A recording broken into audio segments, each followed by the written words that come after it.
वडोदरा शहर में आवारा जानवरों का आतंक लगातार बढ़ता जा रहा है। शहर में सिर्फ कुत्तों के ही नहीं बल्कि बिल्लियों के काटने के भी कई मामले सामने आ रहे हैं।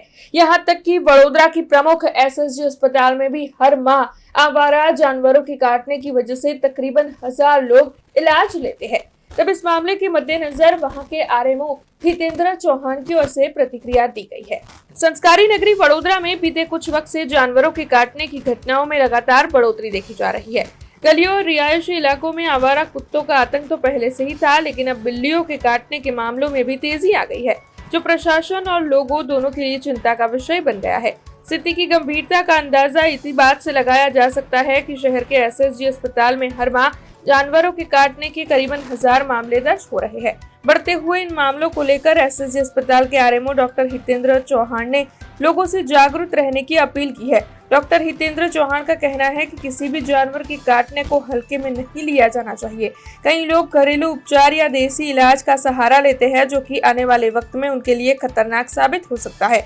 जानवर के काटने के तुरंत बाद घाव को तुरंत साबुन और साफ पानी से अच्छी तरीके से धोना चाहिए और फिर बिना देरी किए डॉक्टर की सलाह लेनी चाहिए। तब आइए सुनते हैं इस मामले में एसएसजी अस्पताल के आरएमओ डॉक्टर हितेंद्र चौहान की प्रतिक्रिया। અમારે ત્યાં કૂતરાના ઇન્જેક્શન માટે અને જે આ હડકવા વિરોધી રસી માટેનું જે એક સેન્ટર જ અમે ચાલુ કરેલું છે, આ અમારા તાત્કાલિક સારવાર વિભાગમાં આવેલું છે, જ્યાં છેલ્લા 4 મહિનામાં અમારે ત્યાં જાન્યુઆરી મહિનામાં કુલ 1187 એઆરવીની રસી માટેના કેસીસ આવેલા છે, ફેબ્રુઆરીમાં 1090 આવેલા છે, માર્ચમાં 1132 કેસ નોંધાયા છે અને એપ્રિલમાં 1215 કેસ નોંધાયેલા છે, જેમાં મોસ્ટલી ડોગ બાઇટના કેસ હોય છે। જે ડોગ બાઇટના કેસ અમારે ત્યાં જાન્યુઆરીમાં 1006, ફેબ્રુઆરીમાં 940, માર્ચમાં 1069 તેમજ એપ્રિલમાં 1041 કેસ નોંધાયા છે। આ સિવાય અમારે ત્યાં cat bite, rat byte,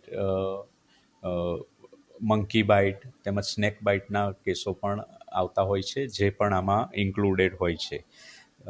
cat byte એટલે બેલાડીના કરડવાના કિસ્સા પણ હાલમાં થોડા નજરે ચડ્યા છે, જેમાં જાન્યુઆરીમાં 121, ફેબ્રુઆરીમાં 95, માર્ચમાં 105 તેમજ એપ્રિલમાં 117 કેસ નોંધાયેલા છે।